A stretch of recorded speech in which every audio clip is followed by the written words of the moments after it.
ಈಗ ನಮ್ಮ ಒತ್ತಾಯದ ಇಷ್ಟೊತ್ತಿನಲ್ಲಿ ಒಂದು 23 ಪಾಯಿಂಟ್ಸ್ನ ಮಾಡಿಕೊಂಡಿದ್ದೀವಿ, ಬೇಡಿಕೆಗಳನ್ನು ಮಾಡಿದ್ದೀವಿ. ಈ ಒತ್ತಾಯಕ್ಕೆ ಪೂರ್ವಕವಾಗಿ ನಾವು 1ನೇ ತಾರೀಕಿನಿಂದ ಫ್ರೀಡಮ್ ಪಾರ್ಕಲ್ಲಿ ಅನಿರ್ದಿಷ್ಟ ಅವಧಿವರೆಗೂ ನಾವು ಧರಣಿ ಮಾಡಬೇಕು ಅಂತ ಆಲ್ರೆಡಿ ನಾವು ತೀರ್ಮಾನ ತಗೊಂಡಿದ್ದೀವಿ.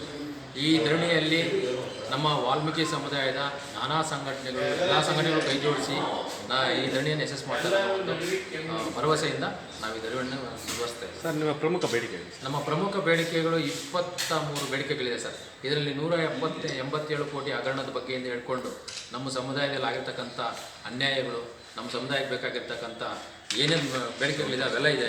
7%ನ 9 ಶೆಡ್ಯೂಲಲ್ಲಿ ಹಾಕಬೇಕು, 9 ಶೆಡ್ಯೂಲಲ್ಲಿ ಮಾಡಬೇಕನ್ನೋದು ಅದೊಂದಿದೆ.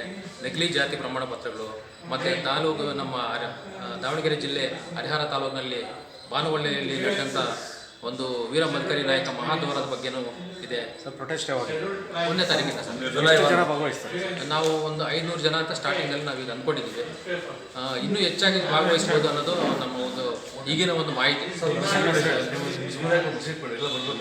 ಹೌದು, ಈಗ ನಾವು ಈ ಒಂದು ಪತ್ರಿಕೆಗೋಷ್ಠಿ ಮುಖಾಂತರವಾಗಿ ನಾವು ಏನು ಹೇಳಲಿಕ್ಕೆ ಬಯಸ್ತೀವಿ ಅಂದರೆ, ನಾವು ಕೈಗೊಂಡಿರ್ತಕ್ಕಂಥ ಎಲ್ಲ ಒಂದು